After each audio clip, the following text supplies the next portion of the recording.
हम समझेंगे विभाजन सूत्र। विभाजन सूत्र से किसी बिंदु के निर्देशांक कैसे ज्ञात करते हैं, तो आज की क्लास के अंदर हम समझेंगे विभाजन सूत्र।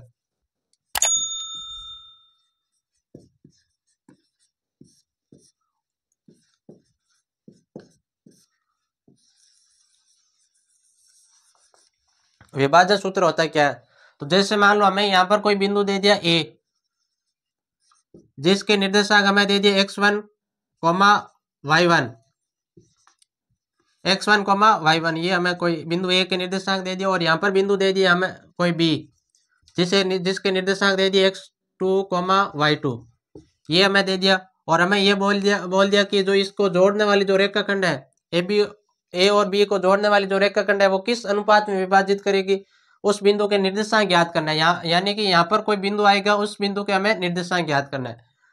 तो और हमें दे रखा होगा यहाँ पर अनुपात, जैसे मान लो यहाँ पर बिंदु है पी, इसके हमें निर्देशांक ज्ञात करना है।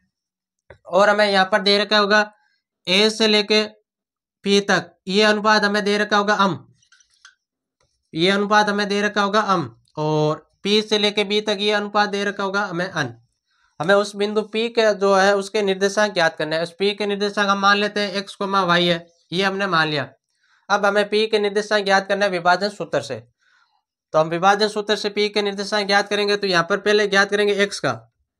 तो x का निर्देशांक ज्ञात करने का सूत्र होता है x2 प्लस x1, और बटे के अंदर आ जाएगा प्लस और y का ज्ञात करना है, तो y बराबर हो जाएगा y2 प्लस y1, और बटे के अंदर आ जाएगा प्लस ये होता है बिंदु P के निर्देशांक ज्ञात करने का सूत्र, विभाजन सूत्र। अब हम इसको एक एग्जांपल के माध्यम से समझेंगे। यहाँ पर ये हो गए ये अनुपात और हो गए ये। अब हम एक एग्जांपल के माध्यम से समझेंगे कि कैसे ज्ञात करते हैं। तो एग्जांपल है आपके, उस बिंदु के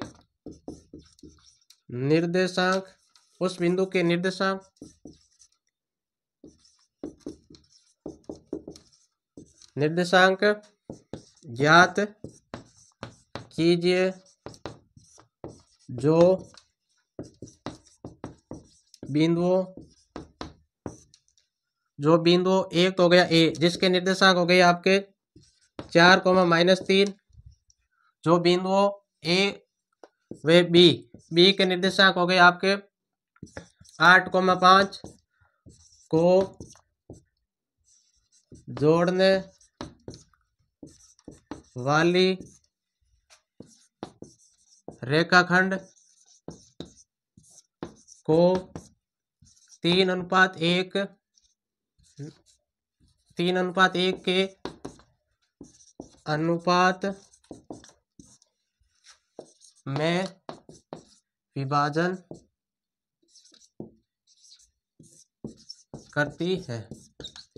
ये हमें एक कोई एग्जांपल लेके समझेंगे कि उस बिंदु के निर्देशांक ज्ञात कीजिए, यानी कि P के निर्देशांक ज्ञात कीजिए। ये बोल रहा है कि उस बिंदु के निर्देशांक ज्ञात कीजिए जो बिंदु ए के निर्देशांक हमें दे रखे 4, -3, वह बी के निर्देशांक दे रखे 8, 5 को जोड़ने वाली रेखाखंड को 3:1 के अनुपात में विभाजित करती है। ये हमें दे रखा है, यानी कि हमें यहाँ पर दे रखा है कि इस बिंदु P के हमें निर्देशांक ज्ञात करना है, और ए के हमें निर्देशांक दे रखा है यहाँ पर 4, -3, और बी के हमें निर्देशांक दे रखा है 8, 5, और हमें अनुपात दे रखा है 3:1। 3 यानी कि ये 3 हो गया का मान, और यहाँ से लेके यहाँ तक हो गया 1, ये हमें दे रखा है। और हमें P के निर्देशांक ज्ञात कर रहा है। ये बोल रहा है कि उस बिंदु के निर्देशांक ज्ञात कीजिए। यदि आप हमारे चैनल पर नहीं है तो चैनल को सब्सक्राइब करना, ताकि प्रत्येक वीडियो की आपको नोटिफिकेशन मिल सके।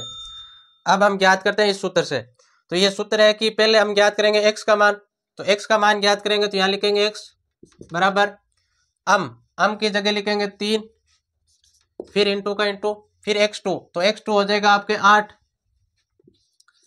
फिर यहाँ पर है प्लस का प्लस, फिर अन की जगह लिखूंगा 1 गुणा x1 की जगह लिखना है 4, और बट्टे के अंदर दोनों को जोड़ना है, यानी कि प्लस अन करना है, तो यहाँ पर जोड़ना है 3 + 1।